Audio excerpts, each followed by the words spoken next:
Welcome to the second quarter of 2023's quarterly commentary. My name is Lorenzo Pederzani. I'm one of the portfolio managers at Westmount Wealth, and I'm joined by the other portfolio manager on the team, Matthew Evans. Today, we're going to look at what's been going on in the markets this year, but we're also going to use a simple analogy of portfolio construction like a six-cylinder engine. And we're going to talk about what's been firing and what hasn't been firing for us so far this year. So let's get into it. Matt, could you tell us a little bit about the overall landscape that we're seeing in the markets right now? There's a lot of uncertainty in the economy, and it seems like this much discussed recession seems to be delayed, but potentially not canceled. So back to our engine analogy. The check engine light has been flashing for quite some time, yet the car seems to be performing well. So regardless, whenever you have a flashing light, you probably want to take a closer look at what the underlying issue is. If we look at inflation, it's been heading in the right direction, coming down from a high of 9% to settling in around the 4% range. If it were to continue in this same trajectory, it could potentially hit the 2% target that the Fed has been aiming for. This is great for the economy. This is a positive sign that shows that the central bank policy is working its way through the economy. Next, we're gonna look at the Fear and Greed Index by CNN Business.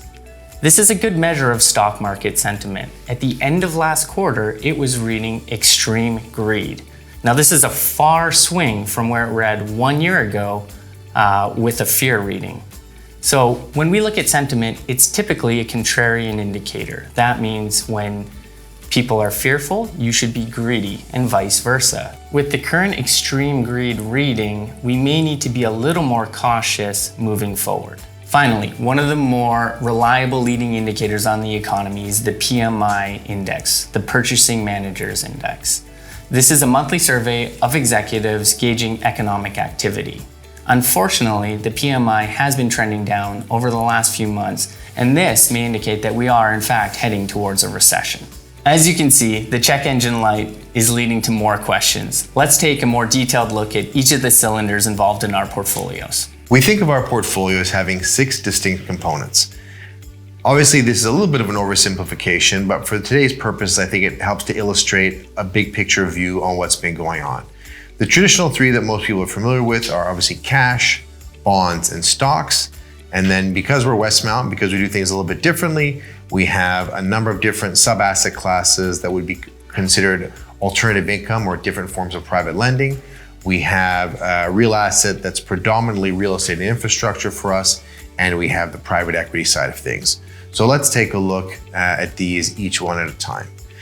Cash hasn't been this attractive for over a decade. Anybody that's walked into a bank or looked for a GIC rate will know this. We've gone from cash rates of anywhere from 0 to 2% over the last decade to now edging into the 5% range. So any of our clients that are taking regular withdrawals from their portfolio will have a cash wedge where we're holding 1 to 1.5 years worth of income. That is now all sitting in an interest-bearing vehicle that is paying more than 5% a year. So a very attractive return relative to anything in the last 10 years.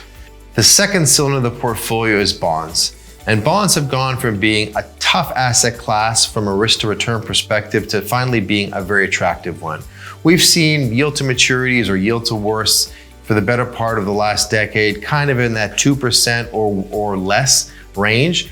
We are now looking at yield to maturities, yield to worst in the bond markets of north of 4.5%. So a big difference from a risk to return perspective, and certainly going to be, a return driver and a source of insurance in the portfolio the way bonds are supposed to be.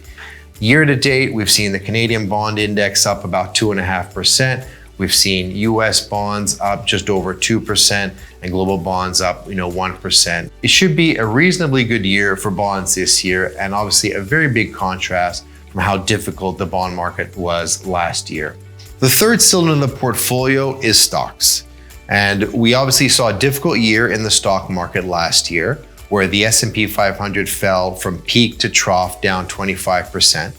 From that trough, it's back up about 24%. But as we often remind clients, the math of returns, the more you lose, the harder it is to recover. So if you start off with $100 and you lose 25%, you're down to $75. To get back from $75 to $100 means you need a 33% recovery to make up a 25% loss. So stock markets are recovering, but not yet recovered. One of the concerns we have with the recovery is that it hasn't been that broadly distributed across industry sectors. So we've seen the tech stocks that have been responsible for so much of the market movements of the last few years continue to do so. Year to date, the big 7 tech names are up 52%, while the index as a whole is only up 15%. So if you take those 7 names out of the index, the S&P 500 would only be up 5.1%. So if we take a look at the stock market performance for the last 6 months, you'll see the Canadian index up 5.7%.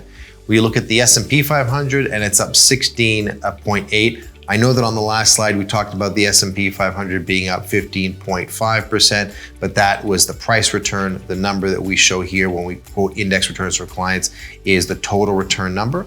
The NASDAQ is up 32.3, and international markets outside of North America, developed world, are up 9.6%. So it's been a pretty good year for the stock markets so far around the world, but there's still a fair bit of uncertainty that gives us pause. I'll pass it over to Matt now to take a look at the next 3 cylinders in our portfolio. Lorenzo just covered the public market side of the portfolio, but as you know, as a Westmount client, we diversify our clients outside of stocks and bonds into private assets or alternative assets. So the 4th cylinder that we're going to discuss is the Westmount Alternative Income Fund. Now, this primarily holds private mortgages, private credit, and structured product. When we're looking at the private mortgage space, the interest rate in which we receive as the lender is going to be based off of the bank prime rate. And for the last few years, it's been hovering about 3%. Now, as of the end of the quarter, it's north of 7%. So on top of this bank prime rate, we apply a spread based on the creditworthiness of the borrower. So it's about 200 basis points right now, bringing the total yield to close to 9%. So from our private mortgage component in the residential space, we're receiving about 9% from these mortgages. This is very similar to how we lend in the private credit space. Instead of the bank prime rate, this is based on the secured overnight finance rate called SOFR. SOFR now is sitting at about 5%, and the spread associated with these senior secured sponsor-led deals sits at about 600 basis points. So that brings the total yield close to 12%. This is one of the components of the portfolio that we're most constructive on. From a risk-return perspective, you're now getting compensated to be involved in lending in the private markets. The 5th cylinder in our portfolio is the Westmount Real Asset Fund, and this represents private real estate and private infrastructure. No surprise, private real estate has been one of the best performing asset classes over the last few years, and that's a function of the rate environment in which we were in. Real estate uses a lot of leverage, and when rates are low, the cost of capital is cheap, and that leads to better real estate returns. That was evident in the return side of our fund last year, finishing the year off at 9.3%. Conversely, this year we've got higher cost of capital, and that's put pressure on real estate prices. So when we're looking at real estate exposure within our funds, we're going to need to be a little more strategic moving forward because the cost of capital is that much higher. If you look at the forecast for private real estate moving forward, prices or valuations may be challenged with this rate environment. So to combat that, we're going to focus on 3 areas within our portfolio. The first is style. We're going to focus a little more on a value add strategy rather than a core strategy, which typically means buying a fully leased property and holding it. Second, we're going to focus on regions that have economic expansion through population growth or job growth. So in this case, we're going to be looking towards some of the Sun Belt states in the United States. And third, finally, we're going to look at the sub-asset class of real estate that we have exposure to. Right now, we're going to have more exposure to industrial, student housing, and multifamily, and a little less exposure to office or retail, just due to some of the effects of COVID still on those sectors. The next major asset class that we hold within the Westmount Real Asset Fund is private infrastructure. And whether we're in a low growth or high growth economic environment, as long as there is high inflation measured in the economy, private infrastructure tends to do well. And this is due to the fact that most of the contracts that these infrastructure assets have an inflation adjustment on them. So as inflation has ticked higher, so has the income that we've been receiving from these infrastructure assets. Private infrastructure actually has quite a bit of a tailwind behind it because of some of the fiscal policy that was recently introduced in the United States through the Inflation Reduction Act, where a projected $270 billion worth of tax credits are going to be flowing towards infrastructure assets, and a large component or a large part of that flow is actually going to be moving towards renewable energy like wind and solar. Within our funds, we actually do hold quite significant exposure to both of those asset classes, so this should bode well for the sector. So the sixth and final cylinder we're going to talk about today is private equity. This is an asset class reserved for our more growth-oriented clients. Private equity is simply the ownership of private companies. Right now, the asset class has a lot of dry powder. What we mean by that is that there's been a lot of money in that space that's been sitting on the sidelines, waiting out the current economic conditions. But that should bode well for the next few years, where private equity funds are able to capitalize more on distressed opportunities.